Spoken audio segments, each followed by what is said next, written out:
Woo! We should be up in here. We're in here. I see Rabbit already popping off. Oh, Patrick streaming out of his crush car. No, unfortunately not.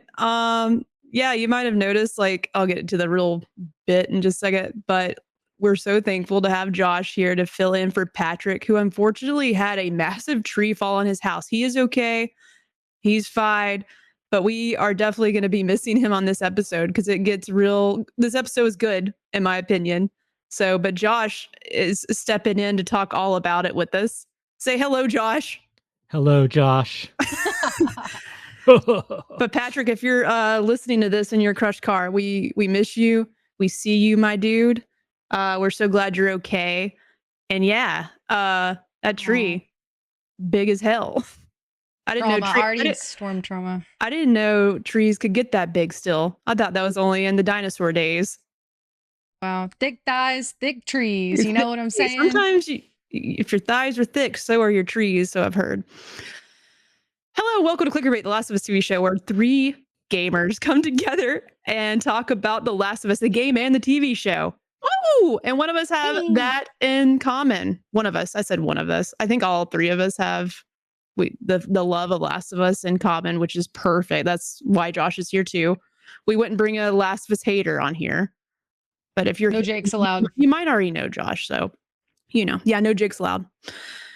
Anyways, there's no better place you should be than I almost called us the Last of Us ClickerBait. What's the name of our show? ClickerBait.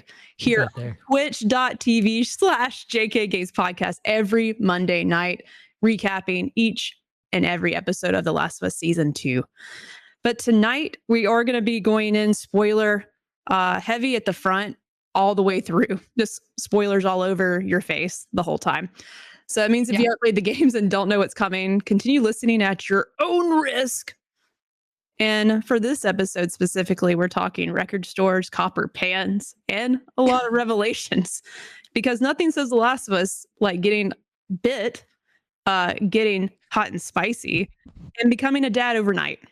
So before we start diving into that, let me introduce you to these ClickerBait babies that are joining me tonight. I sort of already semi-introduced him here, but Josh, hello, welcome back to the show. Standing in for Patrick, which we are so thankful for. We always need a male presence here. I think that's really underrepresented group, you know? No. Sure I'm not chaperoning you. No. The male perspective. There's not enough of that. You really got to get another man on a podcast. No. But Josh, and I'm glad to be here. Some people might not know who you are, what you do, and why I think you love The Last interesting. I think it's interesting because your ClickerBait is like it's a side quest from JK Games, but you literally have some people that only show up for this, but it was like a couple of years ago, and they showed back up for this. So it's very interesting. You have two separate audiences. So yes, I'm Josh, long time, kind of been on JK Games a bunch. And I did get to do some pre-season discussion, which was really fun. So I'm sad about the circumstances, but I'm glad I could jump in. And don't forget, everyone, LangleyTFarms.com, promo code ClickerBait, and you get. I don't remember the percentage. I think it's 15. It's 20. Oh, or is it 15? Well, either way. Let me not upsell. Hey, you never know. Just try it and you'll see what you get. We do have some cordyceps tea, which is pretty good. So try that out. That's my plug.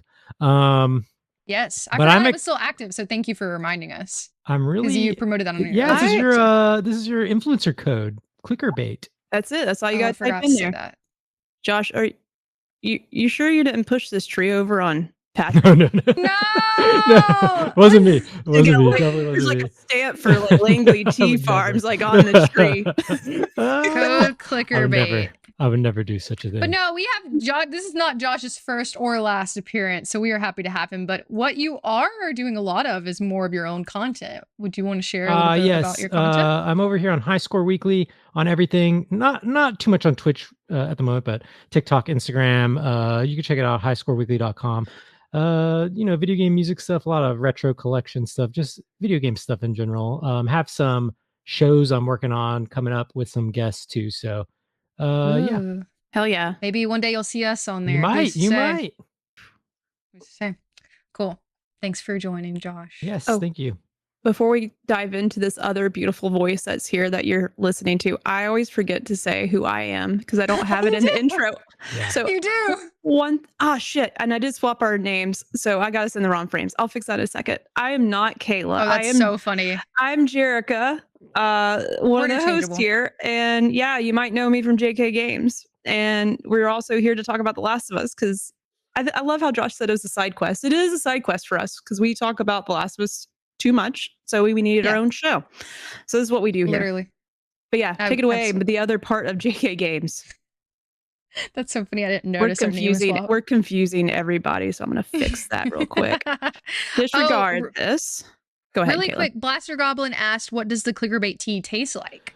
The Cordyceps Clicker tea is actually it's my most complex blend of tea. I formulated it to kind of imagine if like Joel and Ellie were having to forage for actual tea after you can't go to the store and buy these ingredients. So it's kind of things you could find in America that you can make a tea out of. There's like 10 or 11 ingredients. The most forward flavors it's basically blueberry mint is kind of the overall flavor profile, but it does have cordyceps in it. So there's a little earthy kind of funky flavor in it as well.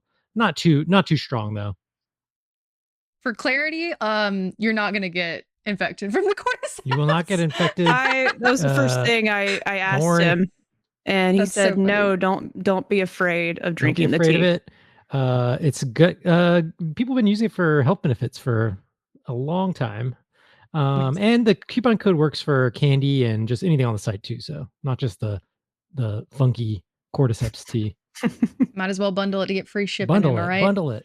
Bundle it. Well, as previously mentioned, this is Kayla. Hello, if you're new. But yeah, we do have this separate show because it was literally born from Jerica and I needing a specific outlet for this and our baby. Recognizing that we had people that would be interested in just this and not necessarily all the other gaming stuff. And Josh has some perspective that he's going to share from his wife who has not played the games. And my husband Hunter has played the first game, but not the second game. So some of this is like brand new to him too. So we're excited to dive in, get into the nitty-gritty. You'll probably hear us say a million times, that wasn't in the game, or this was in the game. And that's why we're here. So it's fine. I don't feel like I've heard anybody complain about that. But yeah, just in case anyone has a complaint, that's literally why we're here. So yeah, I'm ready to dive in and do a little, if you're new, if this is your first time listening, you should go back, obviously, and re-listen to us hash out the other previous episodes. We'll be doing this every week.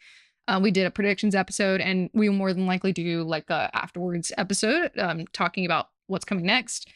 We will recap the whole episode, but as we're recapping, we will be discussing the key points and how we felt about it. We kind of have some natural like break points for everyone. And then we also have a section for you guys. We'll be talking to the chat as you're watching. If you're watching live, if you're listening after the fact, you should join our Discord where we actually in our Discord have a thread for every episode that we can talk for spoilers in and just like commentate as we're watching it. It's always really fun to like go back and forth. So we have some pieces from the Discord from those who were not here today.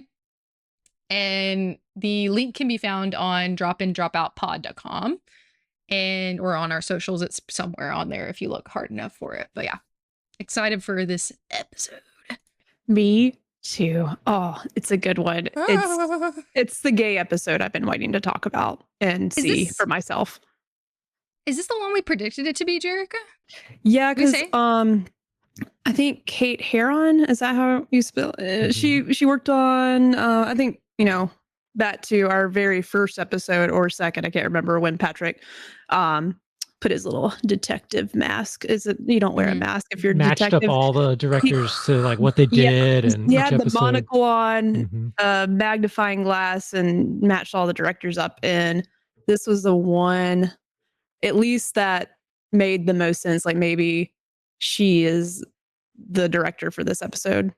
Yeah, sort of known for that content. Not just that kind of content, obviously. Hey, knows how to write for the gays. So I hear. So yeah. One thing I think we should talk about really quick before we dive into the actual breakdown is the episode title. There has been a lot of confusion, maybe is not the right word. I don't know if I guess confusion about like what this episode is titled.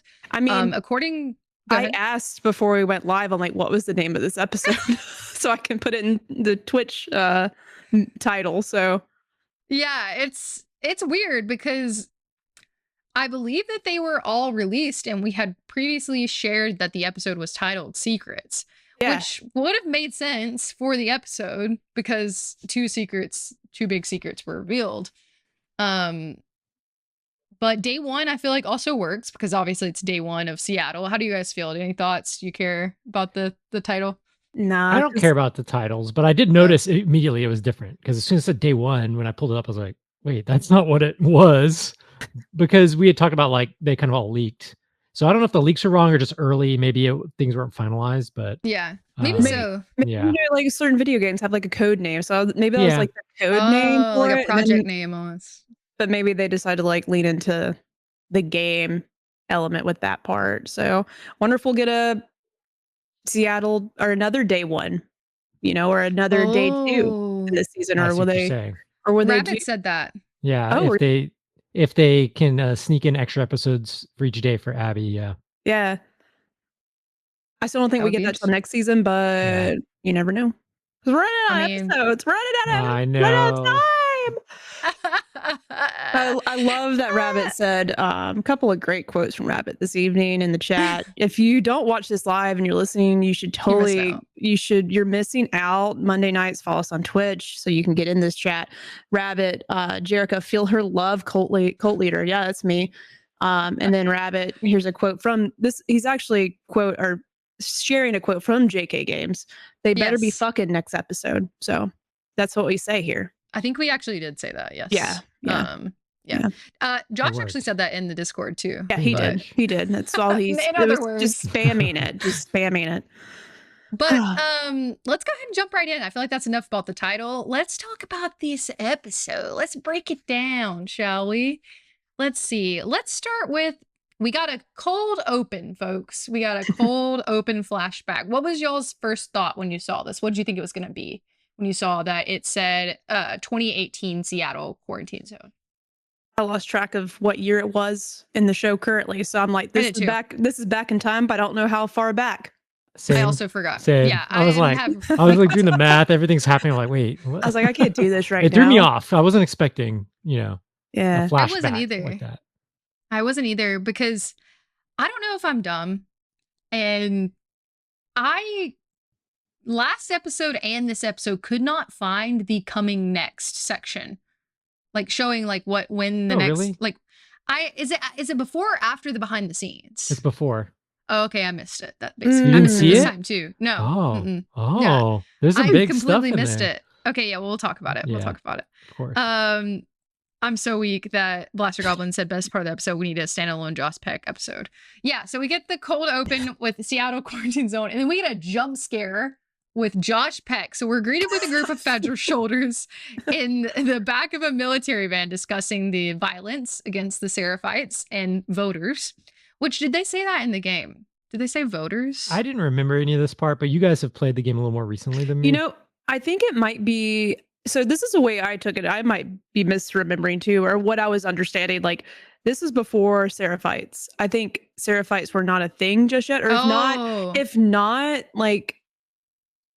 I don't know. I don't think That's they what were. It seemed like to me. I don't think they were talking about religious fanatics, though. Maybe they didn't have the name. Maybe they didn't have the name yet, but it sounds like this was just shortly. I don't know how far along. Well, but she would have still been alive. The prophet.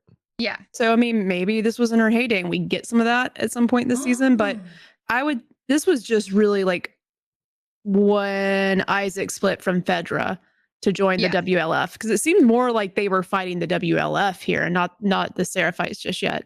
Correct. Right. But what I was talking about more was like when they were discussing it in the van before they got out, because it's very much like bro military talk. Like, I fucked him up before. And he said, I love blah, blah, blah. And he was like, what do you mean, Jesus boy? And literally they said that. And I was like, ew, that was so cringe. Yeah, that was not. It was a little cringy, not gonna lie, but Isaac saves it. He's such a good actor. He does, because they pan over to Isaac reveal in the car, and he is clarifying to them like why the people are called voters, and it's because it's like a slight against them, saying that they have stripped away their right to vote. A little too topical, if you ask me. Yeah. And then so he says that, and clearly the tone shifts in the car, and they're like, ooh. And then they approach a group of people, and we come to know that they are WLFs. And that's kind of him leaving Fedra, obviously, because he eats a grenade in there. Oh my god, that was good. I wasn't expecting that, honestly. That was dope. I knew, obviously, we know, if you've played the game, you know, like, well, Isaac, this is weird because, like, obviously he's gonna be involved with the WLF at some time. So you just think it's kind of like this interesting cold open, kind of showing a little backstory. But I was expecting just that flip, like right then, you know? Yeah, Very it was cool. kind of crazy, and because I'm not quite caught up in the game, because the game format so far is a lot different than the show as far as timeline. I'm not really at the parts in the game that I wanted to be able to like directly compare. So I looked up some clips to like refamiliarize with myself. But you don't get this like really. I mean, you know that he used to be with Fedra, but you don't get this, right? So I like this. I don't think you get this that I've seen either. One of the things I like about this, like we were talking about this director, I think that this director really nailed this episode because I think you've talked about this on the show where like all the actors are doing such a great job, but some of the writing just, or the creative direction and the writing is just a little odd, and you know, not hitting right. But something kind of meshed together with this one, with the writing and the you know, the direction. It was much improved, I would say. And this was set the whole scene for the whole episode, because you have, it's pretty fast, but you have him kind of showing Isaac a different side of Isaac, where he's almost on the side of the people, and you can see his inspiration of like wanting to be anti-Fedra and like wanting to be for the people. And he picks out that one other soldier in there. Yeah. And I love the acting in this because it's such a subtle thing, because you could just tell that soldier's like a little uncomfortable and kind of like asking that question, and they're kind of making fun of him. And Isaac has this cold kind of look, you know. Yeah. And so the acting in this is just so good. And we can talk about later, but just him, it's like such a little side character story, but just him. And it's this more of this show don't tell stuff, right?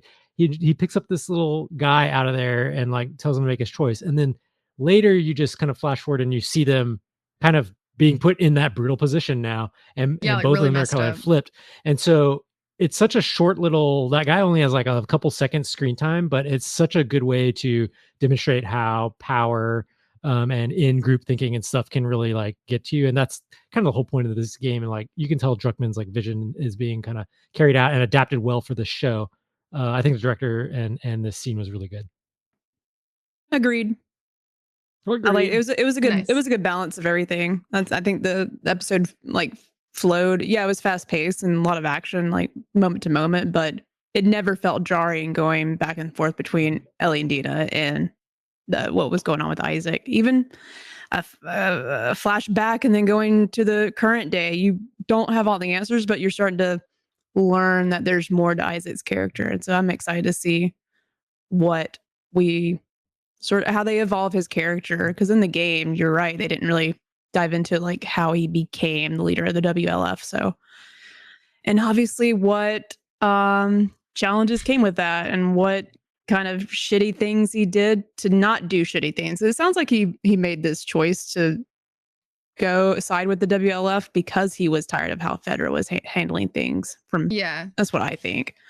So, and he's still doing shitty things. So I'm eager to see how this man deals with conflict. And me too. We sort of see it with the Copper Pan later. Oh boy, do we! Before we move on, Josh, don't we have some comments from the audience for this section before we? Yeah, so on Discord, which you can join to be a part of the conversation. Thank you. Love it. Coal Mines was like, Josh Peck just doing side quests out of here. I did think it was funny because I didn't even recognize him, which is funny. It was in this conversation where everyone had to point it out because I didn't even recognize him. Heroic Headgear said, shout out to that whole cold open. Love all the new Isaac stuff. And I think that's a big, I think everyone's liking the new Isaac stuff for what I've been seeing. Like everyone's really liking this. And then Kayla called us all old for not knowing who Josh Peck was. Yeah. It was funny because I was like, I know that guy from somewhere. He looks so familiar. Who is that? And then it looked What it was up. I was like, funny oh. is I knew that the same actor was reprising his role as Isaac in the Oh, show, yeah. and I was excited about that. Yeah. And I was telling my wife about that. I was like, "Oh, it's actually the same actor from the game." But my jump scare was I totally forgot that it's Beatty from Hunger Games as well. Yes. Oh, yeah. So I was like, "Wait, oh yeah," because I've been in the big Hunger Games mood lately. So that's Yeah, so funny to me. Other people, I saw that on social media too. They were like, Josh Peck, BT. Yeah. Yeah, it's funny. But it was actually really cute. I saw Josh Peck posted on like Instagram that he was like so happy to be involved, even though it was for like a short amount of time. But yeah, for the most part, I agree about the overall direction of the episode. There is still a couple things like I felt like the dialogue was a little like, ugh. But we immediately jump back to Ellie and Dina, which I was very happy. I was concerned a little bit that this whole episode was going to be a flashback, and I didn't really want that with what the time that we have left. I was a little bit worried. But we get 11 years later, so we got another like time orient. We see Ellie and Dina looking for supplies, which I love the like aspect of looking around. Loot. We feel a little bit of what I feel like we've been missing lately, which is like the scarcity aspect of the show and like that you feel in the game. And that might partly have to do with like Jackson being so that's what I was bustling about at to this say. point. I think Yeah, it's just because like we see so much of Jackson, and so you're like kind of forget. Yeah, you kind of forget that like the world is a very like dangerous, dark place. So there are having to like scavenge and look for things. So we open with that, and then Dina finds some old medicine, and presumably, from what we get later, she finds pregnancy tests, which, by the way, those things are old, right? Like, Yeah. I know you took a bunch of them, but like, I think it might still work if it was totally sealed. I know they do have expiration dates, but you know, that one I'll put it in the realm of believability. I was worried at this point because this is pretty like Ellie doesn't know, but as a viewer now you know for sure if you didn't catch on that last time. And so I was a little worried like how they're handling this at this point because I was like, oh no, now you know it's like so obvious now, obviously. So I was worried how they're going to do the reveal, but yeah. Which we'll get there because you know. I do have some thoughts on that for yeah. sure. But at this point, I feel like it's pretty obvious to the audience at this point. Did Stephanie, your wife, Josh, did she call it at this point? At this She point, did. Okay. It's so obviously because like she I'm doesn't gonna say pee it really quick. Yeah, she's like, oh, and you know, she's just like being so weird about it, and it was just like, and she's like, oh, she's pregnant. Yeah. And obviously Absolutely. Stephanie's been pregnant, so yeah, so you know, there you go. If Obviously, she you was can tell. missing it, then I was gonna, you know, they're I doing a bad did job. at that point mention like some people were upset that the vomiting part from the previous episode that was like such an obvious kind of thing, but she said it wasn't obvious to her, like because of the bodies and everything. Okay, she said she wouldn't have thought that from that, but that's cool. Yeah. We continue on, and then they're proceeding through Seattle. This looks so good. All of these scenes in Seattle, like the set looks beautiful. We have a native Canada person that is in our Discord that calls out like the Vancouver like stuff. They're like, oh yeah, that's accurate. I know where that's filmed. It's really funny. Is it Samson? Is that Samson XP? Yeah, that's right. Shout out to Samson. Gonna be on his show this Thursday. Hey. Be a good Yeah. time. Yeah. Oh, promo. Promo. Yeah. Promo. Do you know what time? He told me, and we're doing it earlier, thank God. It's like amazing. 5, 6, 7, I think 7 our time. Follow JK Games. 7. Yeah. Yeah. Well, Great job, I will tweet about it. Thank you. Yeah. I also was going to add, because you were talking about the sets, and, you know, since Patrick's not here, I'm going to speak for Patrick on this topic. Patrick was really impressed with the accuracy of the sets. The TV station, we'll get to that, I know in a little bit, but the theater, the music shop is what we see here shortly. And I agree with him. Like, oh yeah, I was able to rewatch this episode up until that moment we're in the music store, and I just want that in 4K resolution on every one of my screens, like the picture I sent y'all. And then we'll talk about it in a second. But also, like, why isn't there not like a pop-up set for like Last of Us stuff? And it doesn't have to be immaculate, like perfect, but like I want to go take a picture in some of these places so bad. just for the gram, I agree. That would be really cool, especially like for like cosplayers and stuff too. Like I think that would be really fun. Be dope. Yeah, I would love to do a little bit more research on the set designer, because especially like later on, like some of them are absolutely like, you can tell that a lot of thought and like love was put into them. But as they're going around Seattle, I'm so glad they kept this in, and I want to hear your thought on it too, Jerica. But they noticed the pride flags around Seattle, which is directly from the game. A lot of optimists in this. It's word for word, yeah. Like when you're in the shops and stuff in the game. It's cute. Yeah. And I think that kind of like puts you into perspective a little bit more of their like disconnection from like the world before. And something I listened to in the HBO podcast, which ours is better. You should listen to it. It's better. It is. I listened to it too. I was like, I was not impressed. This one wasn't that good. I don't know. You know what? Shade. One quick thing about that. I think the reason why is because this episode did such a good job of there's not a lot of speculation. Like the last one, we were trying to wonder, like, well, what's the therapist thinking? Like, what's Ellie thinking? Like, whatever. This one, I think, did just such a good job of like getting you to figure out what's going on without explicitly like laying it all out. That, when I listened to it, I was like, well, I didn't really learn nothing new, because like this is basically, I already came to these conclusions. That's a really good point, because I do feel like low-key, I felt like the last episode they were like having to justify a lot of their actions in the podcast. And this time it was like all pretty close, pretty straightforward. The it's game. Mostly just some cute stories about the production and stuff. Yeah. Which I still like to hear. But anyways, they mentioned that the before time, the not quarantine, but like what's the date called? Outbreak day? Yeah. Yeah, pre-outbreak day. Yes, thank you.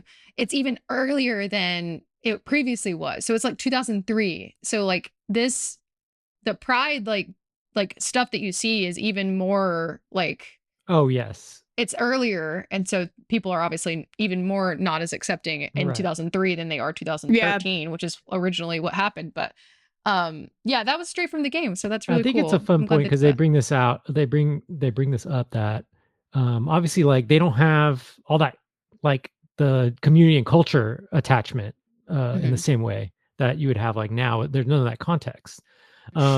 And I like how they said basically Ellie doesn't have time to be closeted, like because of her personality.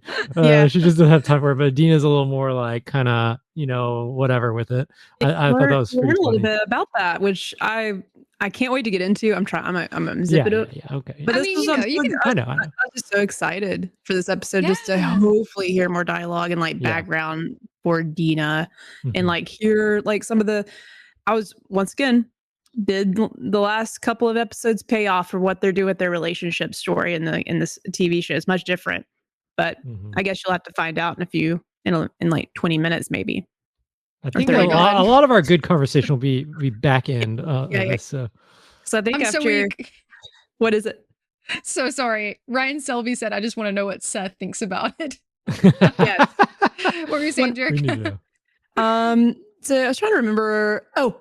Right after here too, and like I think you're about to get into it, Kayla, but Ellie finds the tank, and I love that moment, because I feel like there was a similar scene in the game too. Yes, it's optional though. It's optional. It's optional, that's why I love the Seattle part so much in the game, because a lot of stuff you can just miss. So it's fun they incorporate a lot of those elements from the entirety of Seattle, pretty much the main things we wanted to see in the show.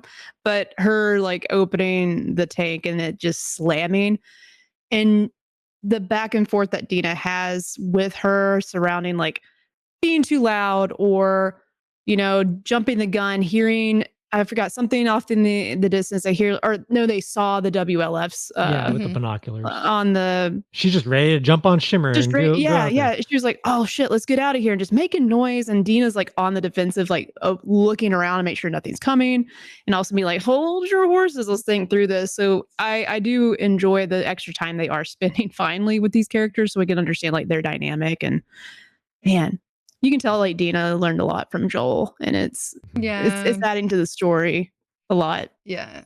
I like think you can see it changing Ellie a little bit too, because Ellie kind of finishes her sentence eventually, and you can tell Ellie gets a little bit frustrated. She's like, "Well, are you going to tell me what you were thinking?"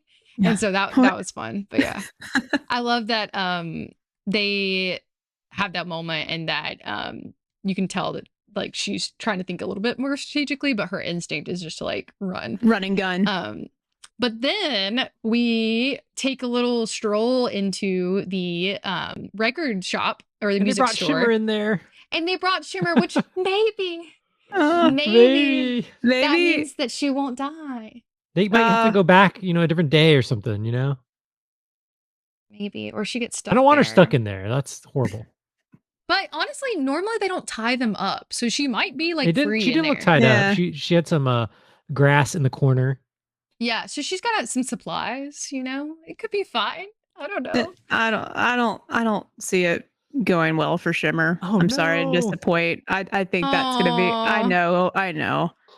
They're showing us too much of her. They're making us real attached to this horse. R.I.P. in advance. I love that you're showing the pictures because they're so good. So good. Shimmer about to drop the sickest beat. I'm so weak. Did I say one thing that me and my wife both cracked up about is finding this guitar in like the most perfect pristine condition, and yeah, it has the dumb little silica packets, but I swear that was a Josh move. It's not gonna a do it. I could see Josh doing that though. If you found that guitar, you would smell it. I would absolutely smell it.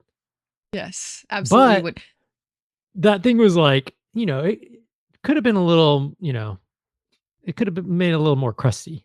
For the listeners, viewers, Ellie walks in, when they walk into the music store, which I love directly from the game, nailing sets, nailing Dina even goofing off and playing on the drums.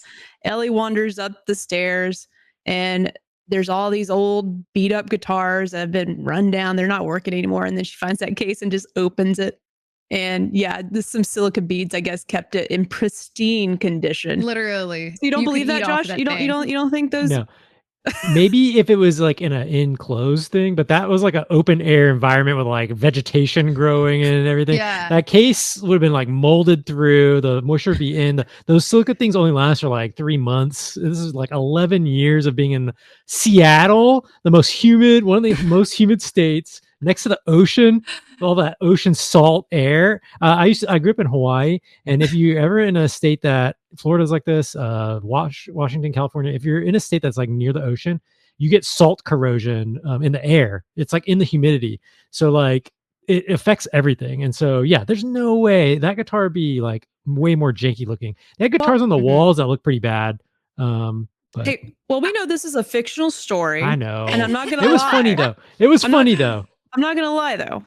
When Ellie walks into that room and you see the light shining in on the spot where Ellie's gonna eventually sit and sing to Dina, and man, it just looked like God, Joel himself, led her to that guitar. I didn't feel that way in the game, but in this, I'm like, Joel's soul is leading her to that. They did make it look very like a religious experience. The lighting, the essence of Joel is in that room, y'all. That's a religious experience. Joel was in that room. I'll buy it.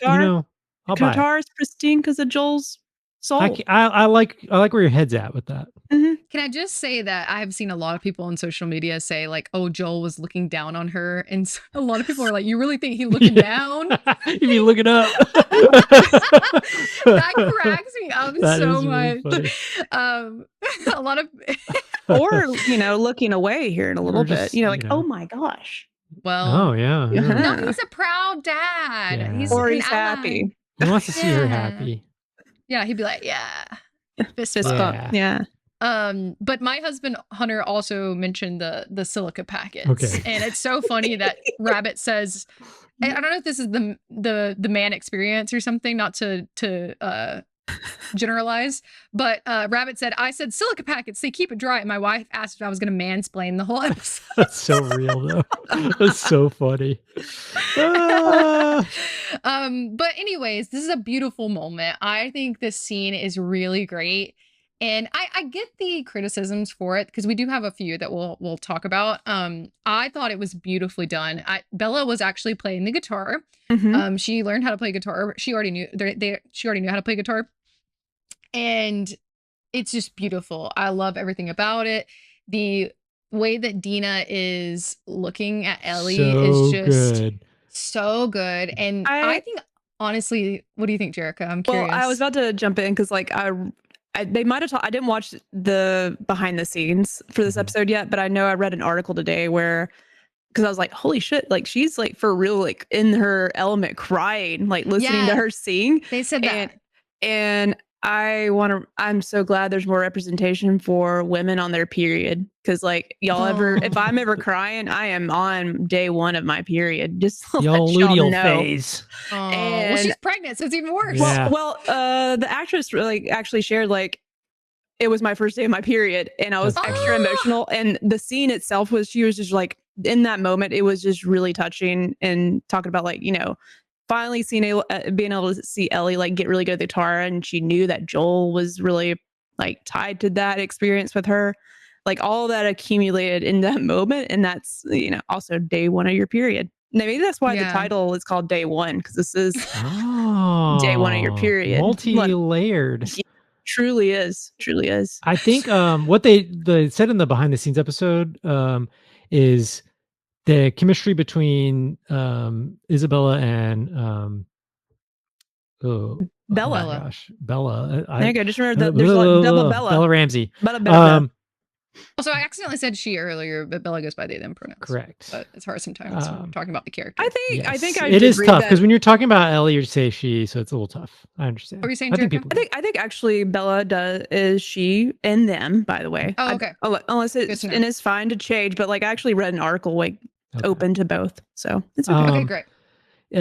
But they basically said their chemistry is so good in that it felt like not just watching Dina fall in love, it felt like watching Isabel fall in love, which is how good of a performance she was putting on. Killing it. I think this whole show, I think they're right. It almost makes me feel like once they cast her, they're like, we need to, I wonder if that's the point where they change some of the arc for her, because even though like we've questioned some of the writing decisions, the acting is undeniably good, especially with those two. And that scene, just watching like her face, like the micro expressions and everything, it didn't feel like acting. You're right. You feel like you're just watching someone completely lose themselves in the moment. Yeah.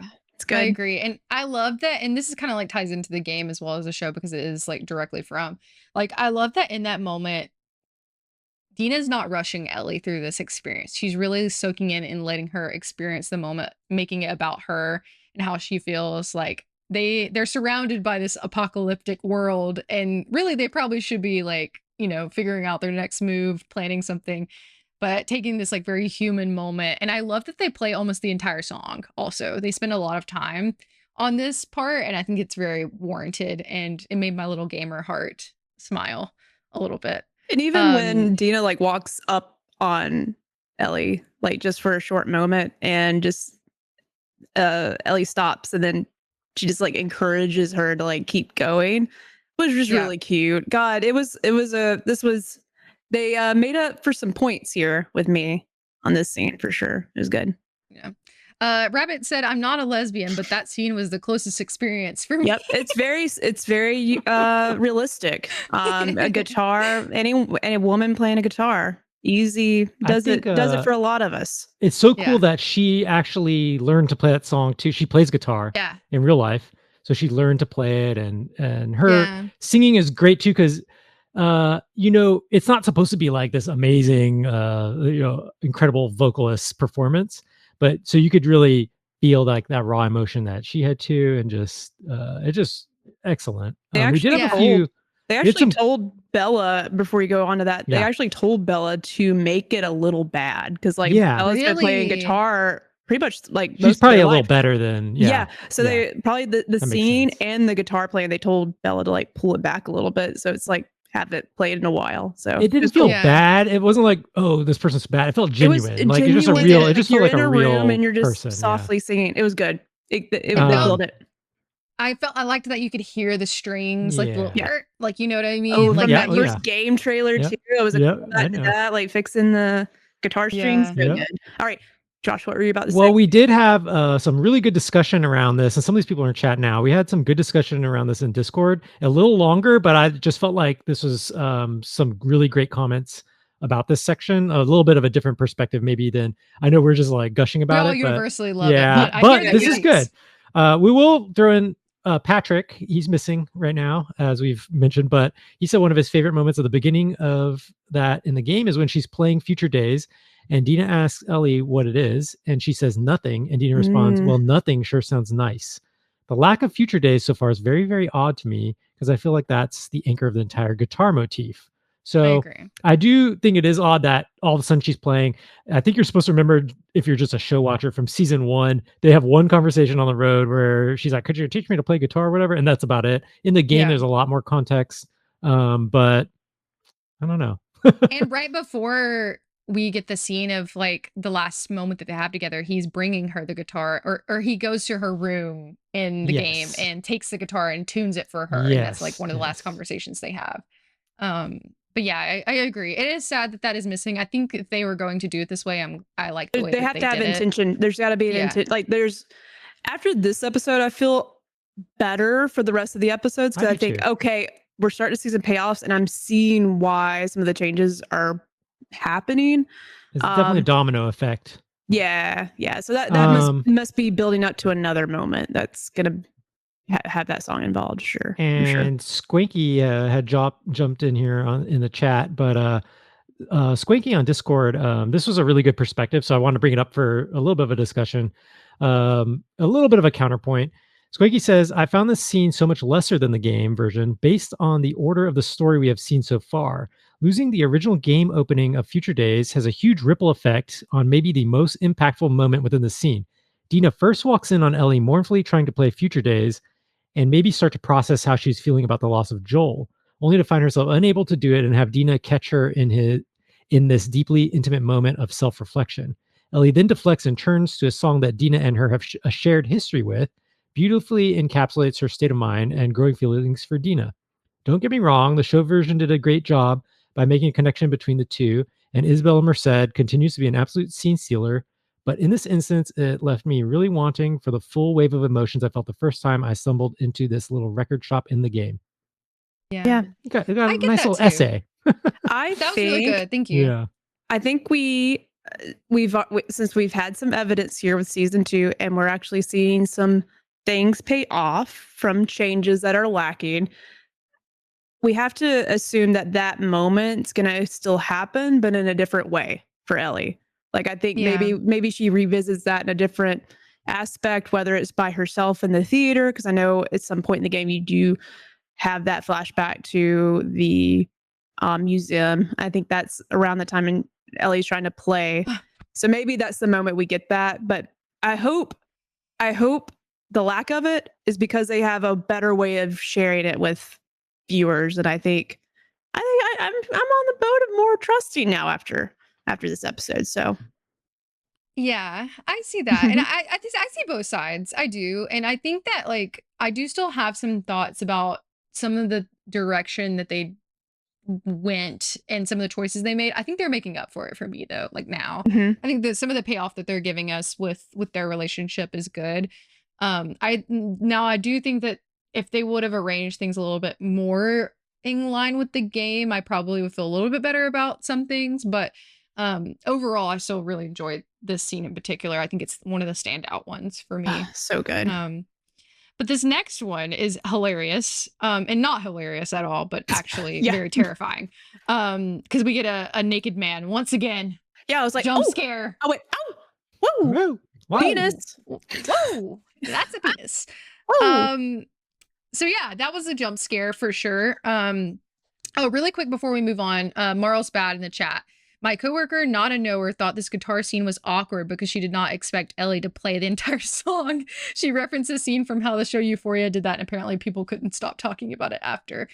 I mean, I can see that a little bit, I guess. I think it's so interesting because it is a very video game type of thing, or a modern video game thing. Because like in Yeah. the game, it's like this chill out moment. Life is Strange does this a lot, right? Too, where you're like, yeah, you could just do the scene and play this like chill out moment for a really long time. And Yeah. so it is kind of funny in the context of the show because you're right, like from a pacing perspective, it's kind of long. slowed down. Yeah. Yeah, it's a slow. But I think I was just so focused on like the performance of the Same. actors that yeah. I did notice like it kept going, but I was just locked in on like Me their too. expressions and stuff. So I loved it. Yeah. But we cut to a much not peaceful scene with Isaac and the naked man, now in the present time, which you can definitely tell that Isaac's seen some things at this point more than he even had before. Captured a Where we Seraphite, get like that's I guess Yeah. a Seraphite person on the floor, nude, Yeah, beaten up. And you're like, what the hell? absolutely. Yeah, he looks horrible. And Isaac is looking to understand where and you hear him reference the Seraphite as a scar. And he's very intentional with his verbiage, and the Seraphite does try to correct him, and he's like, no, I want to know where the scars are attacking next. He also verbally denounces the mother god that they follow, saying she's just a person, she was just a human, like it's not a big deal, like very clearly is. And he even says there's people of your kind that even believe she was just a real person. So I think that kind of establishes a little bit of the religious like I think there was structure. a callback to that the first time we see them. Remember when the Mhm. little girl's asking her dad? Yeah, And he's like, yeah. "Oh well, she's like so and so says, she's whatever," and he's like, "Well, she's a prophet, and we like follow her thing." So you're seeing different factions even within themselves. Yeah. Yeah. And I wonder if that's to give us a flashback later to her as a person. So maybe we like are getting that lead up a little bit. So that happens. They argue back and forth. He burns him with a Williams and Sonoma pan. Oh, my Learn God. about That copper. Yeah, I'll be honest. I was overstimulated during the scene because there's like all sorts of things going on, and I was nervous about because it was such an intense scene. You could tell he was about to torture someone just from his discussion, even though like it's kind of a slow reveal. But that cold, calculating kind of monologue, and yeah, I was also like taking note. I'm like, oh, I'll look these pans up. I was learning about the pans. Very interesting.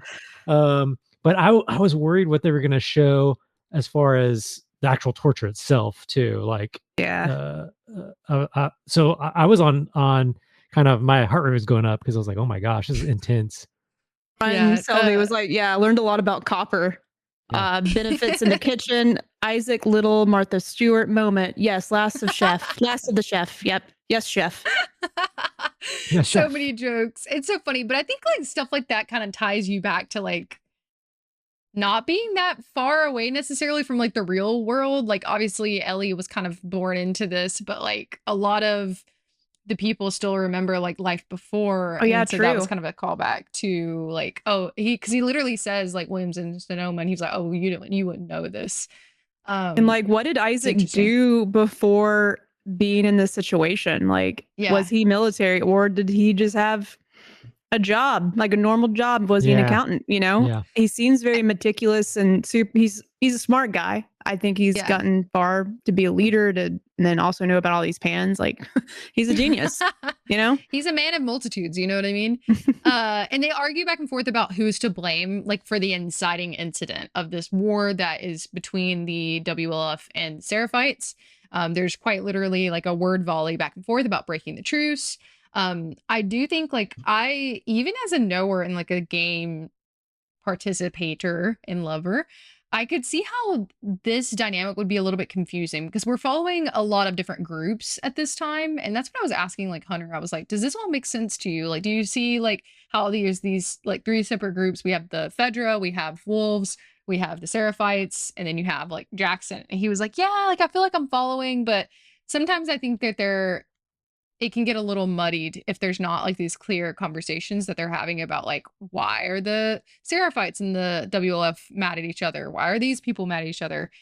And I think it does still show the like violence in the world. This is like a big criticism of some of the episodes so far, which is you're in the game, you're mostly, for the most part, you're following Ellie, except for the other person, but you're following Ellie's perspective.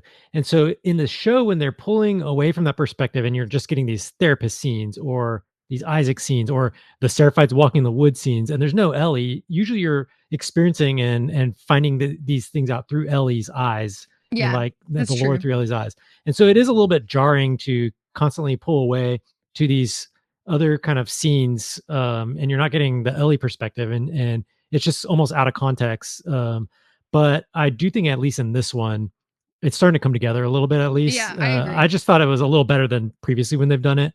Yeah. Like you're saying, they are it's exposition for sure, but I think it was done in a real way. My favorite part of the scene, I loved it, absolute chills, is when he's being tortured and he sticks his hand out for the second time.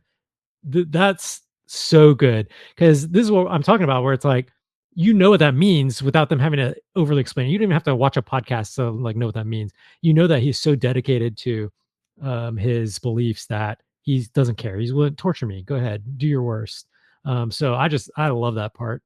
Yeah, that was good. And I can't unhear this one. I forget exactly who it was in the Discord, but the directors are very obsessed with hands. There's a lot of hand imagery in this Shaking hands, whole shaking hands, holding holding hands, hands, fist bump, burning hands, burning fingers. hands, a lot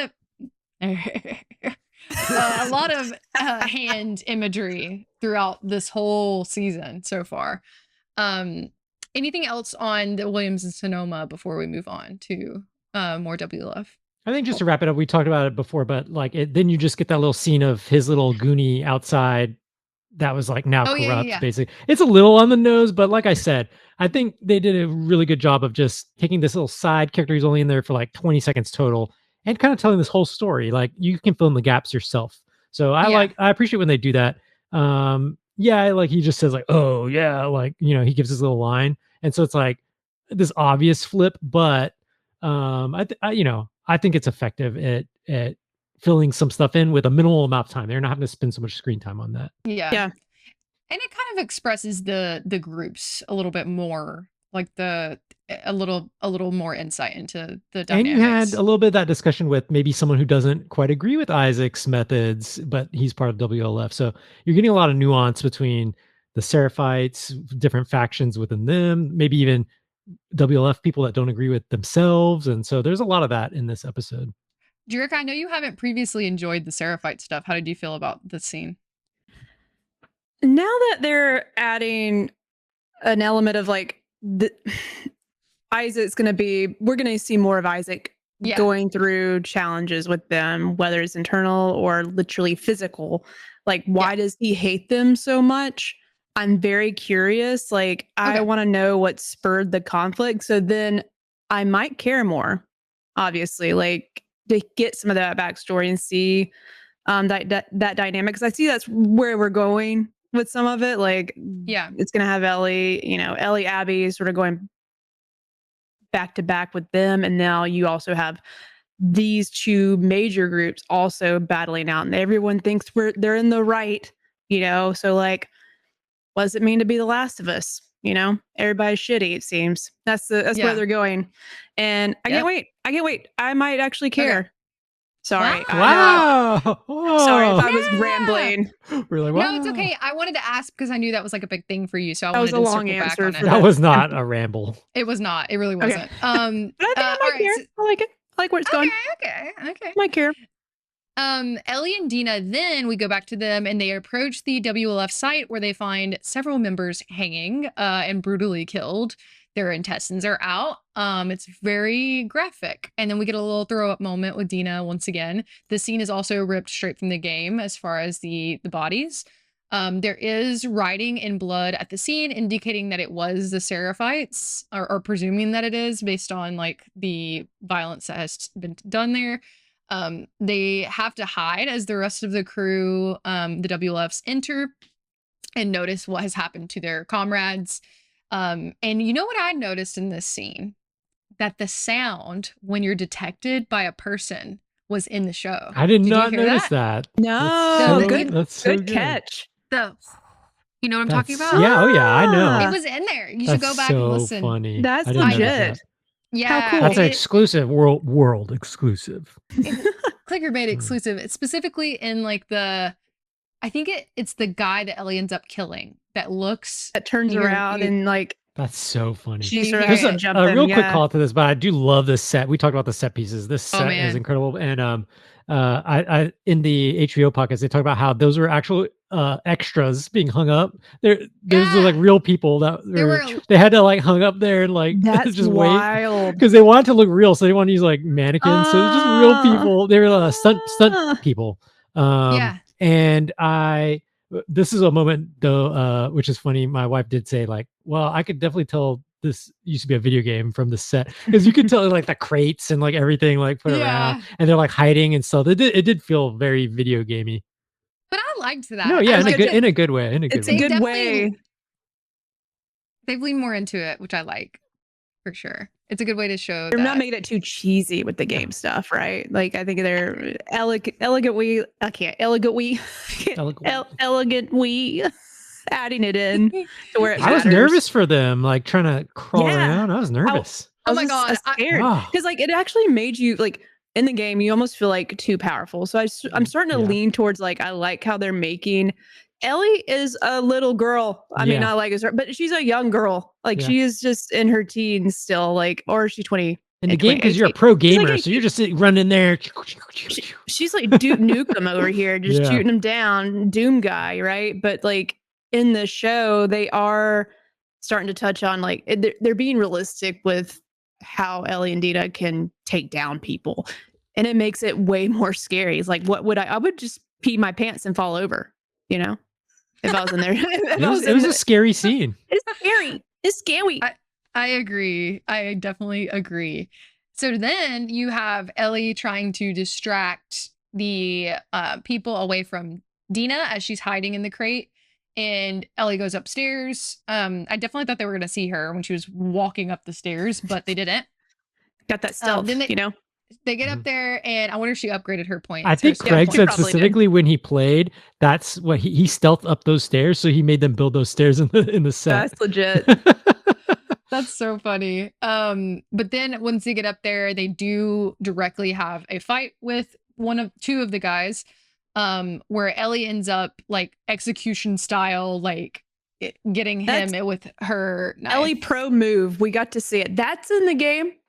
That's in the game. That looked just like it did in the game. Now in the show, by this point in the game, you're Ellie and you're just going all off on a lot of people. But I do think it's important to point out in the show, this is her and Dina being pretty brutal without having to think about it.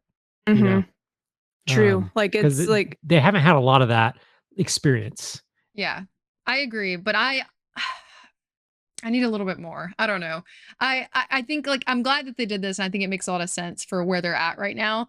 I do think that sometimes throughout this episode I did forget what they were actually doing. I don't know if anybody else feels that way, but like I sometimes I was forgetting, and even you kind of do it in the game when you're having this beautiful. And I don't want it to be, I don't wish it was like a flip, like at the expense of their relationship, because I am very glad it's happening. It's very beautiful. But I did sometimes forget, like, oh, they're on a mission to like kill these people and like avenge Joel. Waiting until night to do it. Like I have a little more comment on that in the theater scene for sure, though. Okay. So then this happens, and then they run. I really like this scene. I don't know how you guys feel, but I really like the chase scene where they are running from literally one danger to the next. Like, and that's how it feels in the game too. It does. Like you're just running from chaos, and it's just everywhere you turn. It's nonstop. Yes. And so they run from the WLF, and then they run into the subway, which is a really cool set too. And it's real. It's like in this old, I forget what they said exactly. It's like an old rundown space. And so they set up the set within this already existing space. It looked incredible. So they get there, and then they find, and this is one question I have for you guys. Was it Fedra that is down in the subway, or is it WLF? That's the way of going, because they radio and like check the south entrance, so they go in the normal way, not through that little thing. Yeah, and just to add some clarification to that, and not because Kayla, you didn't pick up on it. It's confusing. It's confusing. It happens fast. It does, and it only occurred to me right now, like why you would ask that question, because I think it might have confused some people with that first scene where you are seeing Fedra soldiers, but in Seattle, it seems like Fedra has completely like there's no Fedra. WLF has mutilated them, and now they're having a war with the Seraphites, right? Yeah. But that was a little confusing, because I'm like, I know they said this was back in the past, but like, is Fedra still around? Are they also hanging out too? You're like, right. But I think from what I was gathering, I think they're all gone, and I think that's correct. I think, unless that's why I was going to bring it up, because I'm like, maybe I missed something too, so I was just double checking. Yeah, I think that makes the most sense. But I was, even me, like knowing the lore, I was a little Sure. confused. I was like, wait, are they already there? Like, what's going on? But either way, What soldiers are down there? Oh, And it then was fast. It happened some so soldiers fast. are there, and they end up there. And oh my gosh, seeing them crawl, and you hear Isabella, and after the credits, talks about how they actually had to crawl through these like really tight spaces, and that she was very claustrophobic, and that she kept seeing Bella's gun get stuck like as she was going through, and they were like, no, no, no, no, no. And then they also give a shout out in the after credits, or behind the scenes, to their stunt doubles, and who look very much like them. But they do like a couple things, like they did some of the crawling themselves. But the stunt doubles did some of the like the jumping on top of the subway. I would need a that stunt sort of double thing. ASAP because, man, Me too. that's a lot of movement for a small woman. And I think both of those women are very tiny. Yeah, Just short, small folks don't jump. correct. I can vouch. Won't jump far. But I really liked this scene. I think it was very tense, very chaotic, which is how it feels in the show, or in the game. And then they come up, and then yes. Leanne actually had a good point. WLF Oh, hi, Leanne Weaver's up in here. Yep. WLF most likely repurposed Fedra uniforms and supplies so they look similar. Oh, that makes total sense. That's what happened. You're Brilliant. right. But I think that is still a good point. Like they didn't really make it clear if you just watch the show that like there's no Fedra anymore, but you have to kind of just assume. But you know, I'm sure it'll become clear more as time goes. That Squinky said Simone Biles in shambles. Maybe she's the exception. You're right, actually. Forgive us. But anyway, so I love this scene. I think it's great. Then they get there and they're running constantly from the horde that attacks the WLF. And then they make it out safely, but is very anxiety inducing. Well, they don't make it out safely. They actually Ellie gets bit in the turnstile, which was and actually terrifying. like change from the game, y'all. And I just want to know, I can't wait to get to this episode because I'm going to jump the gun just for a split second. Forget. Oh, go ahead, girl. I'm about to go back to Ellie getting bit, but I'm going to go ahead and say Jerica said there was going to be spores. And I know Patrick said, no, girl, there ain't going to be spores. I'm like, spores will be here this season. I promise you. I promise. And Kayla didn't see the coming next week. And they weren't even in the scene that they're normally in, but they're still here. The spores are coming. She said, quote, it's in the air. It's in the air. So I'm excited about that. We'll get to that later, but rewinding. I love the change with. I didn't think they were going to do it either. Dina discovers, or Ellie's going to have to, in the game, there's spores in the tunnels. So they're both wearing masks, and Dina's mask gets cracked, and Ellie like immediately rips hers off to put on Dina, and Dina's like, what the hell are you doing? You'll get infected. And like, that's how Dina learns that Ellie's immune, or like believes her. Cause like that was like technically the second time that Ellie told her like in the we den, but she Dina sort of shrugged off, didn't believe her. So this was how she truly believed her. So I love the change with, I like how they did it. I think it's cool. Like Ellie just like did it, put her hand out there like she's done it a million times. And Dina picks up on that later in their dialogue. Like, you just didn't think about it. She's like, I would, we'll get to the dialogue in a second. But like, I thought that was badass. It looked cool. It hurt, I know, because she can hear Bella go. Oh, she's screaming. Yeah. That's good. That was good. It was good. It was great impressions. Anytime. Yeah. That was good. That was good. All right, continue on, Kayla. Sorry, I interrupted. That's right on point. Right on point. It was really good. I think that I like the change too. I like that I like the way Dina is reacting to Ellie. And first they completely get out of Dodge. They arrive at the theater, which, oh my God, when I saw the theater, I got chills. It's like, cool. A lot of shit goes down here. Here we go. A lot of scary moments. A lot of intense emotion, sadness. Yeah. We have only 2 episodes left. God, to be clear. Dang it. 2 episodes. Wait, is it 2 or 3? 3. 3. I was gonna say it's not 2. A continuation of my issue with the Discord. Yeah, it's hard. Where I said it was episode 5, but it's actually not. We have 3. Wow. Okay, actually. Yeah. We might be all right. They arrive at the theater. I had chills. Dina's distraught knowing Ellie's fate. She pulls the gun on her, doesn't even hesitate. Well, I mean, she does because she doesn't kill her, but like, not hesitate.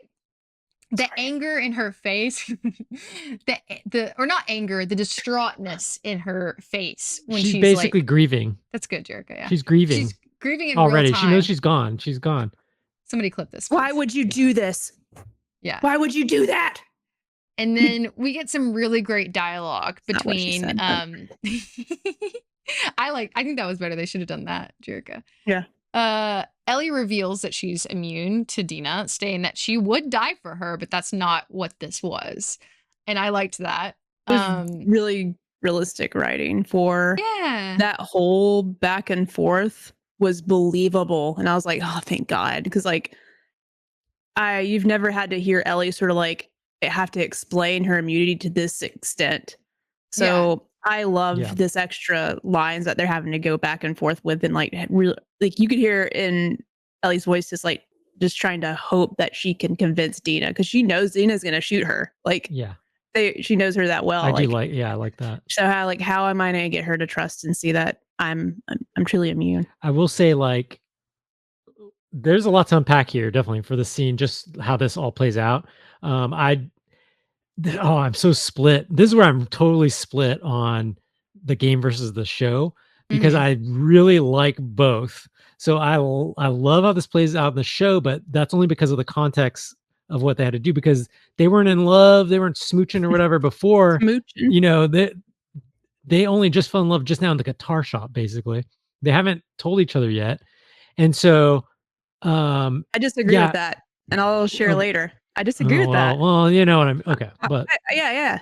But in the game, it's way more clear. Like they're having like this relationship, you know, and like whatever. I do agree with that. In this moment, in the intense. game, just to jump ahead a little bit, but in this moment in the game when they reveal their secrets, Ellie does kind of snap at her, and she's in more of that rage move, like, oh, what do you mean? Like, you should have told me about this before. So like in the game, they kind of like are exploring their relationship. And by the time they get here, this is like a big conflict point for them. But in the show, it's kind of reverse, where this is the beginning of their relationship. Yeah. So that's so interesting to me. I love both kind of takes on it, because like you said, I love this reaction with her. The reaction to Ellie being potentially infected is much better in the show to me. The absolute fear, the just keeping that gun on her, you know, when she wakes up and just the light, you don't even see Dina's face. It's just the light and the gun. And she's like, oh, whoa, whoa, whoa. And she's trying to talk to her. And then when the light comes off, just her face just looks horrible. Like she was so just sitting there like all night. So I love the interpretation here and the direction that they had to go, just based on kind of where things were with them. Yeah. I'm going to be good and not derail us anymore, because I'm getting really excited, because I'm so excited to talk about this. Kayla, finish describing the rest of the scene before I chime in. I'm sorry. I jumped the gun, and like Kayla's like, I'm almost done. Just let me finish. I'm not. This is the moment. We have a lot to say. Like this is the end, basically, where we're at. Like this scene and the next scene is basically the rest of the show. And I feel like this is where, like we mentioned earlier, we're gonna have the most like opinions and thoughts, because it is, I would say, arguably the most different of structurally so far in the episode. But basically, she reveals her status. Yes, she continue gets in great detail. Sorry, I interrupted you, but Rabbit, actually, yes, continue in great detail, Kayla, please, thank you. I think Jerica should get to describe this. I'm not doing that. You don't want this. It wouldn't be safe for this podcast, and y'all would be another reason fade why to black scene. It is. Well, I mean, mostly. They gave a little bit more than I thought they were going to. Interesting. I'm gonna zip HBO. my lips until you finish now officially, Kayla. I promise. Okay. Rabbit, don't say anything else funny in the chat. Thank you. So Ellie gets woken up by the dripping on her face, which is funny because she's like, oh, and she kind of looks like a clicker. Dina shows her. So she shows Dina her arm. To the chat's point, why didn't Ellie show her the one on her stomach? Who's to say? She has other bites that she could have shown. Maybe it's because she was panicked because she had a gun pointed at her. I do also really like the parallels. Like Ellie's immunity is such like a big deal to everything at this point. And previously, Ellie has talked about her immunity very flippantly in a way, like when she's talking to Tommy about like when they're on the mountain together, and she's like, "Oh, come get me!" Yeah, like. You know, it's very interesting now she's having to talk about it. And it's a little bit different now knowing the implications that we do, or not knowing. The show doesn't really know yet. The moments that she had with Joel. But anyways, I'm dealing myself. Dina, sees her arm, it's unchanged, and then immediately Dina confesses that she's pregnant, and then they get busy immediately. No hesitation. Yeah, it's spicy. it makes sense. They and it's beautiful, and I love it. They have a great moment, and then in scene, fade to black. Let's unleash the beast, Jerica. I shouldn't do that. I shouldn't do that. Didn't mean for that to look like that. My bad. That was not intentional, but God, that was funny. Jerica, have your moment. Listen, I was not, and I think they probably, that article that I also read today, I read a few of them interviewing Isabella Merced and like how the scene played out for her. And they talked about, like, I think Craig did say, like, the Ellie Dina fans are going to hate me for a little bit until this episode. At least the direction they're going in, because they've been holding back so much. And you get, and to Josh's point, you get a lot more of them going back and forth because you're playing through levels with them. Like, you're with them for hours, but in a show, you're not. So I have to keep remembering, like, in a show, moments have to be a built up moment for one pivotal thing where they get the point across. Like, that's just how television is from my experience. I'm not a professional, but I like the slow burn there. The payoff was good with this one, because like there have been a lot of things that have gone unsaid. It's just in actions and maybe some one-liners that really lead into Ellie and Dina have loved each other, like have liked each other for a really long time, like in the show, like at the show version. It seems like it's just has started for them on an official level, but they have had feelings for each other for a really long time, like probably for years at this point. And I want to reference how Jesse interacted at the dance. That's a good point. That change of that line where I already forgot, Kaylin. I think I had to have you remind me. There was dialogue change. Yes, where there was. Basically, to me, Jesse already knew, like, it wasn't going to work out, because like Dina's obviously, I think he knows that Dina loved Ellie, like, and that's why they're having issues. Like, that's why they can't connect, because it's Ellie, that's the one. And then Dina says some lines like that. So I think maybe we get a little bit more of that, but I think they've had these emotions for a while. They just don't know how to talk through them. And in the heat of the moment, it finally happens. It sure does. I'll stop talking to give some other people. I'll probably chime in again in a second. But I didn't think I would like it, but I'm so glad I did. I did. What did you think about the actual scene, Jerica? Do you feel like it was an accurate? Oh, you want my expert opinion? Very realistic. No. Very no. I was like, please ask. I do want to share. I thought it was great. Like, I did not expect, because like I didn't think they were gonna get that intense with showing them getting down and dirty, which they don't. Yeah. But they definitely show enough to know like what was happening. I loved specifically when Dina's like goes and grabs Ellie's hand and says that it's okay to take it further. Yeah. I thought that is small stuff like that, which I love in TV shows and everything. Just small little actions like that that just ramp up the scene. And I agree. it was nice seeing Bella, being real, not aggressive, but just like, let me show you what you've been missing out. It's a good juxtaposition to the dance scene, because she's so like timid and nervous, but now like you have that confidence, like, okay, it's consensual queens mentioned in the chat for sure. Yes. I do think like it is. I like the decision to not just make it a kiss and make it a little bit more like it is fade to black, like Josh mentioned, but like I think it was good that they added that, I think. But yeah, I do like a lot of the changes they made. I think their relationship, I like what you said, Jerica, about the added context of like the past that we don't see. Because also one thing that Ellie says when they wake up the next morning, the morning after, Ellie says, why now, specifically. And that assumes that there was moments where it could have been previous and could have happened before. There's like a history there. Whereas like, if there wasn't that previous history, I don't think she would have used those words exactly. Yeah. But yeah, so I do think that when they wake up, they have the conversation. I do think, while I like the heat of the moment, the passion that these two have like had building up to this point, I do. One, the chat also mentioned, what did they wash their hands? Who needs to? That's gross. Give me, That's what Ryan had said. It's bold to hook up with an uncovered wound. Yeah.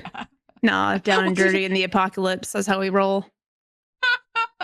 And they ain't got no antibiotics. No, beef jerky. That's all you need to do to clean that wound. That was so funny. Beef jerky funny. breath. I love that part. That was really cute, actually. But yeah, so one thing that I did think was interesting is like,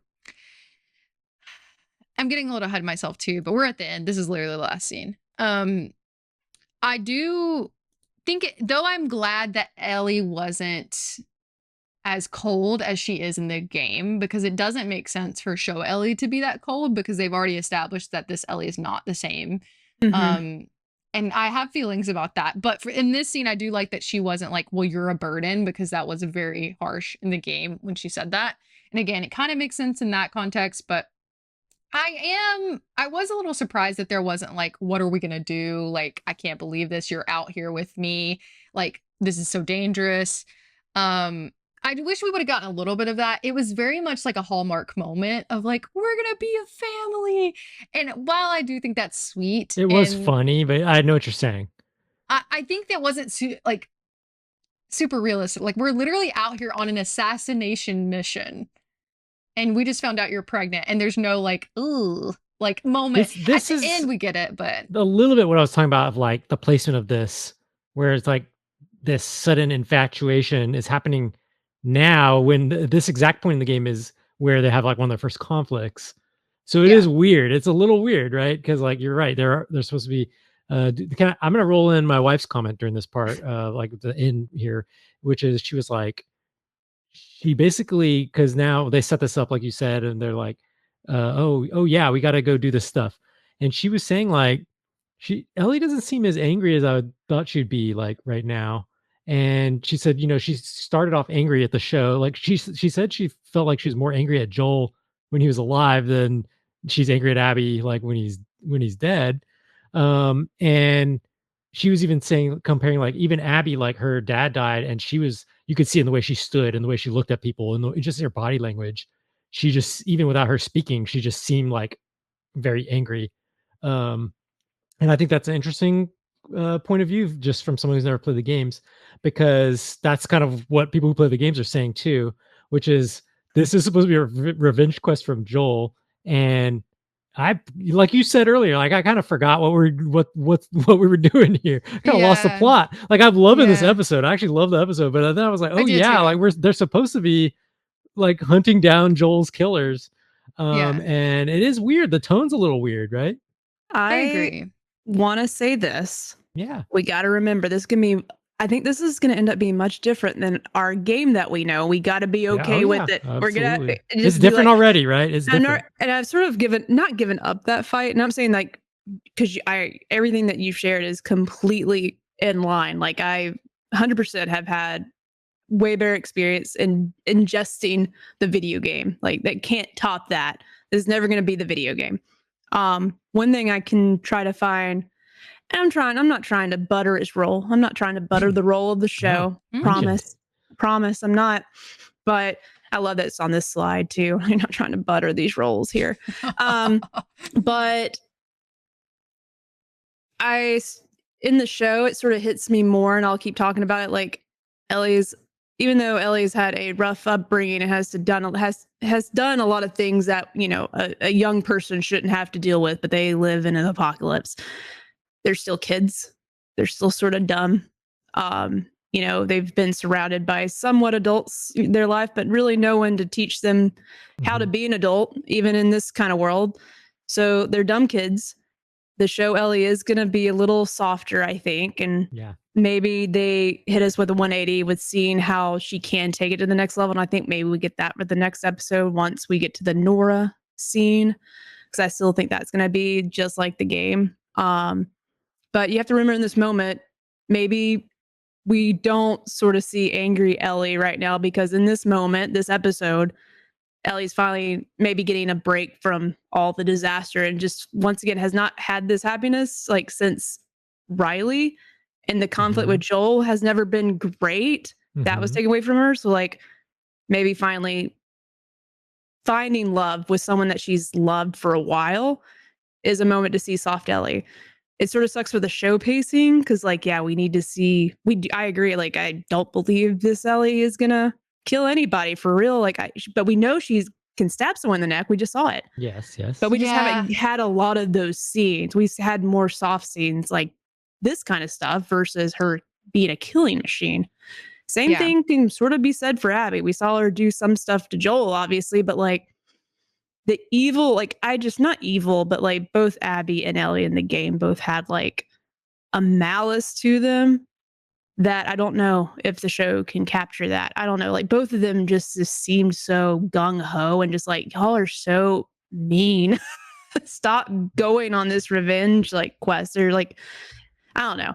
Did any of that make sense? That's a very good perspective. Very good perspective. Really quick, Leanne Weaver reminded me of something. And yes, Jerica, I 100% see that.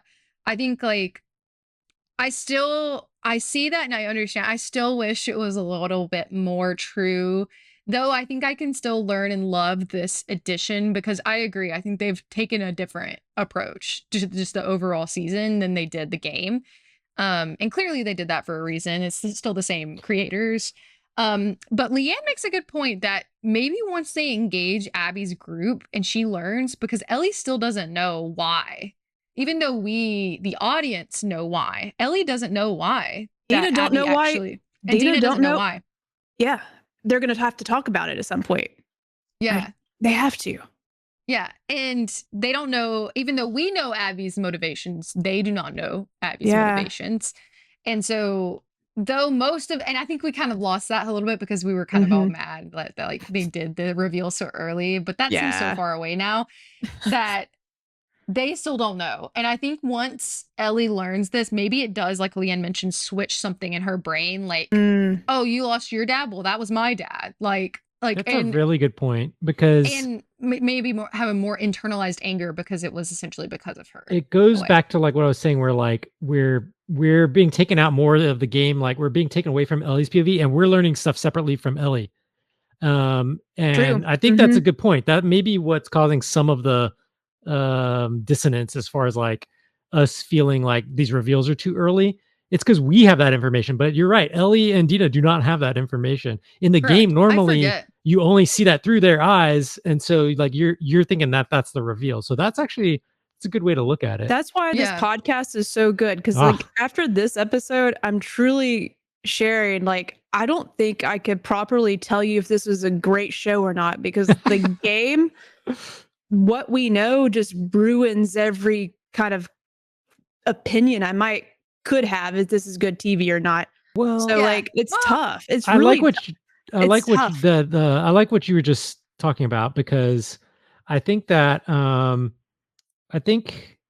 this episode earns back some trust. I feel like because me too. I agree, and I felt that way with that. I felt this episode did that for me. It got me excited to see what other things could be paying off from the changes and like maybe I can trust them. I think we need to trust it. I was saying this from the start. I know, I remember, but then I will admit though, last episode got me a little. Got me a little. It was horrible. But I think we accept the fact that the show's got to be different and they're taking a different direction. And yeah, I'm excited. I think you guys are onto something as far as like treating this Ellie is a different Ellie. This is a different Ellie. This is a different Dina. This is a different Dina. So yeah, it's kind of putting like an alternate universe kind of spin on it, and the major plot points will still be there probably, but how they react to things is probably going to be a lot different. New E, different D. Yeah. Wow.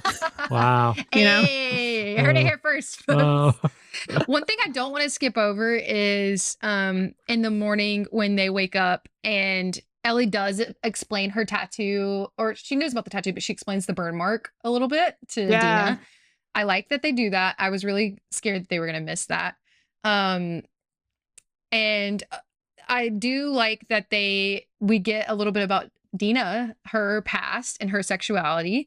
And I like that we get that because it makes sense when you think about the tent scene, how Dina was saying like, oh, I'm not gay. Because it's like this repressed, almost like experience from when she was a child. Because she talks about how her mom told her like, no, you only like boys. Yeah. And she expresses like, no, I liked boys and girls. But her mom was like, no, that's not an option for you. So I really like that they added that in there because it does seem like we're missing a little bit of the other stuff that you learn about Dina's past and some of the optional scenes in the game about like her more religious upbringing. But I think this is our way of still like feeling more tied to like Dina's past as a character. So, oh yeah, Lilo's squeaky toy. You heard her. I heard it. Hunter, it's so funny because I could see Hunter in the background going shh, That's trying to tell so her like funny. be quiet. Yeah, she listened to I him. love a good squeaky Yeah. toy during a podcast. Otto Helps usually people makes some kind of know. appearance too. Yeah, oh, This is that is the Let's go. dog. Oh, that's a toy. He tricked me. it's a toy. Yeah. Fuzzy funny. purple toy, squeaky dog toy. It was a bat, but she ripped the wings off Oh of it. my gosh. So yeah, I like that moment. I thought it was really good. They specifically, I am sad that they didn't do the "oh, it's not yours" I joke. know, but instead, That is funny. Ellie's like, "I'm gonna be a dad." Yeah, so they still had a joke in there. I didn't like that No. line. It was goofy and sort of strange. I think we talked a little bit about that. Like everything was perfect until that, and I'm Yeah. like, we already know you're gonna be a deadbeat dad. Well, you eventually. know, people don't know. The people don't know. But I was just like, man, that's too on the nose for us that do know. Like, you don't have to say some cheesy line like that. I didn't like that line, but like everything else, I No. liked. It is a different sort of feel that to your point, like Ellie doesn't call Dina a burden in this, and it doesn't seem like Yeah. they have any conflict. But eventually, they're gonna get to some of They have that to. soon. They have to.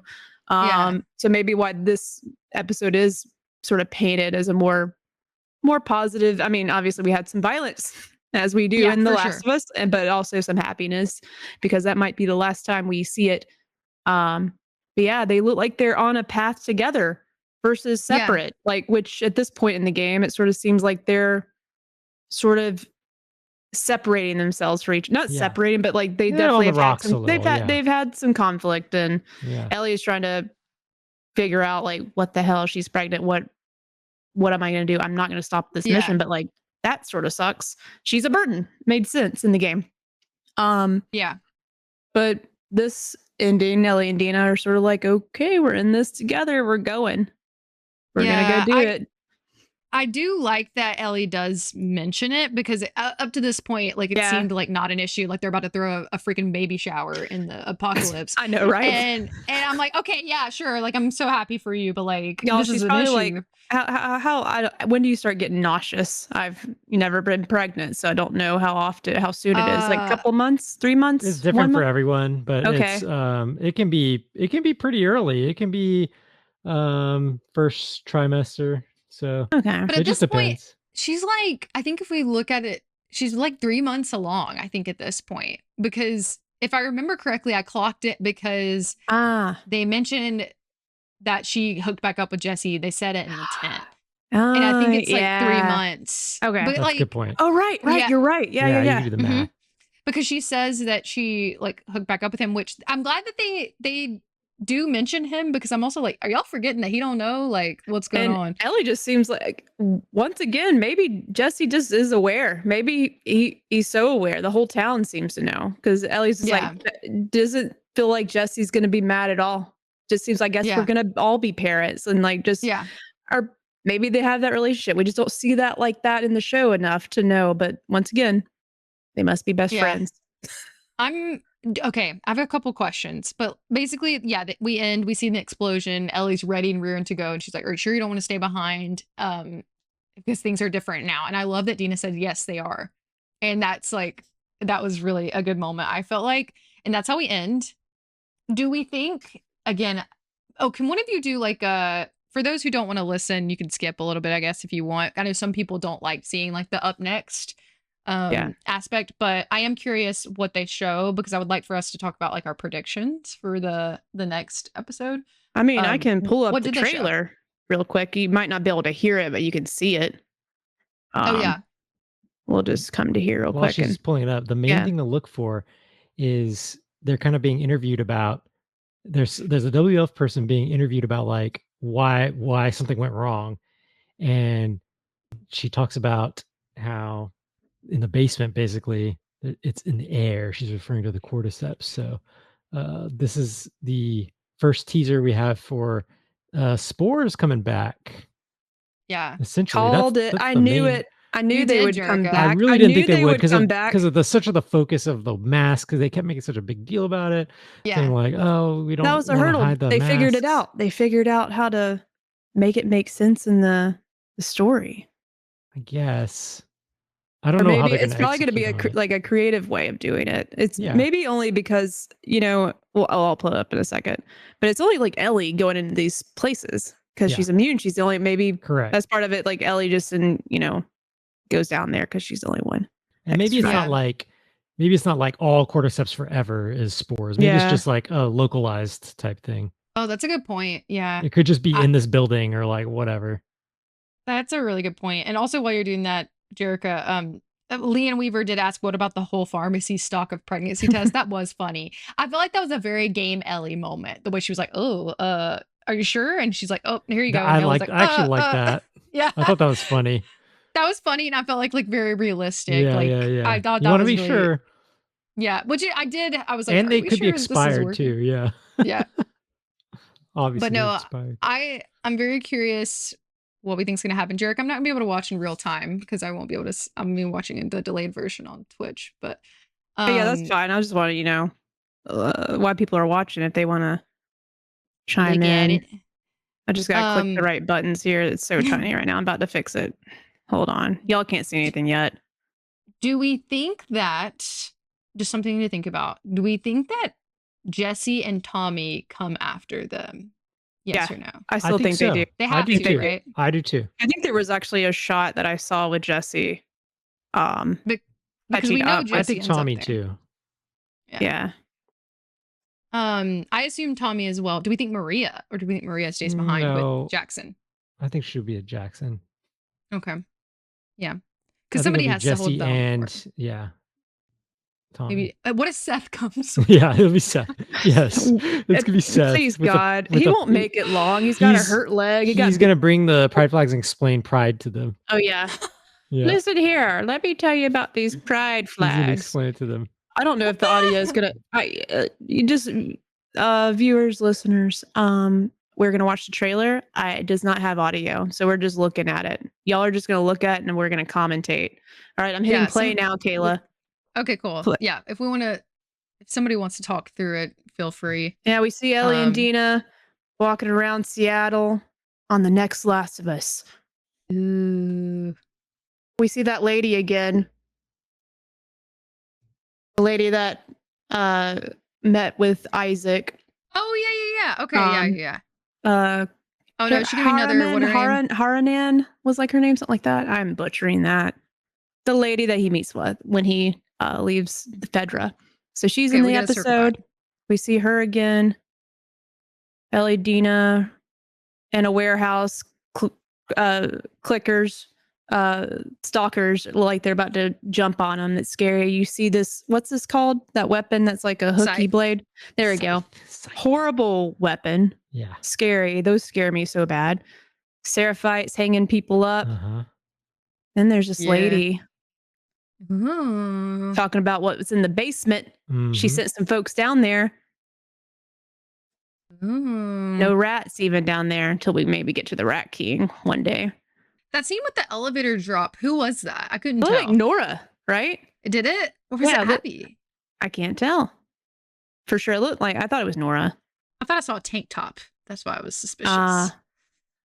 And then we see a poof of smoke spores come out of a infected that's in the wall. Oh, that looks so good. It was such a dope reveal, y'all. Like, God, so cool. It's just vaping spores, you know. Not the vaping spores. Vaping spores, man. Bad breath. It's a bad breath. Got to feed it some beef jerky. That's yeah. Yep. Okay, cool. I mean, I'll be honest. That look ahead didn't reveal necessarily too much. I think the breath was cool, but like, where do we think we end up? And what's happening? Some of Abby's crew's got to start fallen off, right? I think we get to Nora this I think episode. so. I think we get to that scene where Ellie beats the crap out of her. I think so. Oh yeah. And then I think from here, I actually do think we take a turn with Ellie in the next episode. Yeah. I think I think we had this happy episode. I think it's a good cheesy call. happy at the very end for a reason, because yeah. I think it's about to get sort of fucked up. Ellie's about to go. I hope so. We've been wanting to see badass, mean Ellie. So maybe we get her next episode and it makes us sad all over again. We're like, don't do it. Don't do it. To be clear, I want Ellie to have happiness and love in her life, but I also want revenge. We love revenge here at ClickerBait. Yeah. Yeah. I just want I want to experience the cycle. You know, that's what this whole thing is about. It's the parallels. Abby's very angry. We haven't seen her again. Do we see her again? We think yes or no? I wonder if the last episode you might get like a little something, but I think the last episode, now that we're where we're at, will be the moment where Abby's like, what does she say? I'm horrible with lines. Like in the theater, you mean? Where Jesse gets, and then you had your shot. You had your moment. Yeah, I think they get to that point for. That's a good stop point if you're doing Seattle. That's where my brain went a few times. Like I could see them getting to that part and it being the end of season 2, and then maybe season 3 is a little bit more Abby focused. Maybe that is what they end up doing. But I've been wrong about most things except sports, so don't trust me. You got there. It's a big thing, Jerica, to be right about. That's a big one. I knew they would be there. They're too cool not to be here. Too cool. They are cool. Sports is just a big part of the game. They had to figure out how to make it work. Glad they did. It probably is going to be in just that one episode. Yeah, that's what I'm thinking. I'm almost wondering, like, if it's just the basement, or that's how it sort of sets up the stage for why the Rat King why it became what it is. Because like they keep hinting about that because everyone keeps asking them, and they're just like, "Well, we'll see. I don't know." Season 3, we'll get the Rat King, because that's the whole hotel sequence with Abby is probably the scariest, the toughest time I had. That's the part of me too. I died the most in that part. It was challenging. You couldn't. The verticality of the whole building was wild. All right, y'all. Any last impressions of this episode? Any other thoughts, Kayla?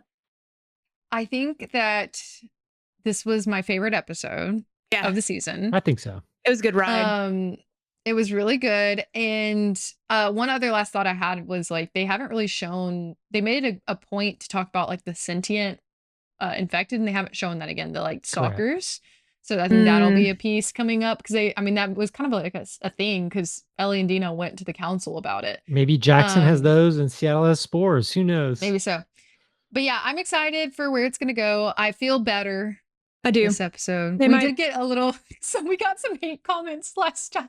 Not hate comments, but like, these people just are complaining the whole time. Yeah, see, we don't complain about everything. See, I love this episode, but watch people bitch and moan about like they love this one. Well, this is the one they should have hated on, whatever. You know. It was literally like one bad comment. It's so funny. I'm like, wow, we're famous. We had a bad comment. Listen. That's why, it's hard doing a TV show podcast for this show specifically as lovers of the game. I've never done anything like this before. Caleb probably could speak to it more, like being a fan, or Josh too. They are both avid readers, like having to talk through a movie based on your favorite book. So I'm sure it's a lot of the similar things. I don't know. Do you feel like it's about the same? Like, yes. Yeah. Yeah, like, it really depends on which media you did first. Also, is very books first. What if you book first and then you saw a movie? Like, oh yeah, I tear it apart. Like, especially like, I mean, it was very divisive. Like the Divergent series made a very big change to the last book versus the last movie, and it like tore the franchise apart, basically. Like what they did at the end. So I definitely feel like it's a universal kind of like thing with media. I think adaptations, any adaptations of media, you're gonna have this side, and it's just a mess. Yeah, I think that overall it seems like the sentiment, like a lot of people really liked the episode. Ryan Selvey said this one wasn't bad. he said that he didn't love the pregnancy reveal, but overall thought it was good. Rabbit also asked for us to rate the episode. So oh shit, we normally do that. Beginning we forgot. Just like Ellie and Dina's rolls, my roll's also buttered. I'm gonna give it a 9 out of 10. Like I actually really like this episode. If Ellie just didn't say I'm gonna be a dad, it would have been a 10 out of 10. I think that's the only thing that hurt it in my brain. I was like, ugh, I don't like that line. But I like once again, will it pay off that Dina is not a burden? Or will that happen later? It seems like we're just getting the things that would have made the previous episodes like a 10 out of 10. We're getting some of that like sprinkled throughout the season. I think so. So it's hard to give the review, but like overall, I love this episode. Like 8 out of 10. What did I say? 9 out of 10. 9 out of 10. Okay, Josh. I'm at there 9 out of 10 too. I'm pretty high on it. Just especially the pacing. It was nonstop, but in a good way. It's not just nonstop action. Just things move forward in nice ways. Even the exposition scenes, like with Isaac, very good. And I think just all the acting and the performances were just so good, except for maybe Josh Peck. Sorry about it. I agree. But I think weird. I think that just their acting is just so good. So seeing them together, seeing them happy for once, like you said, maybe for the last time, just really good. Excellent episode. We did Swanky Joinkers. Like, I'm so bad. Did we start with a 5 out of 5 scale? I'm pretty sure we did. Now he's saying that. We did. Shit, I'm sorry. I guess a 4 out of 5. Let me correct myself. All right, 4 out of 5. I need to commit to a ratings like scale. I always forget my roll scales. Like, as soon as you start doing the 4.5s, then you're back to 10-point scale. So I know, right? Damn. Yeah, that's a good point. 4 out of 5. Okay, yeah. So Josh, you said same. 4 out like of 5. 4 out of 5. I'm going to say the same. I think we all feel universally the same for the most part about this episode, with a few critiques here and there that we think could have been done differently. I really liked it overall. I think, like you said, Jericho, we're starting to see some of the payoff of the changes. So I don't know, maybe I'll look back on this and like it even more or less. Probably not less, I would not think, but I'm excited for the rest of the season, and I'm probably going to cry. I'd love to go back and like, would you change your rating based on how it landed? Like, would we change any of our ratings now that we got some payoff to some things? Like, I'm curious to see. So maybe we revisit that for a future episode. I don't see myself changing my thoughts on the last episode, but yeah, me neither. But I loved it. Thank you guys for watching. It's been a good one.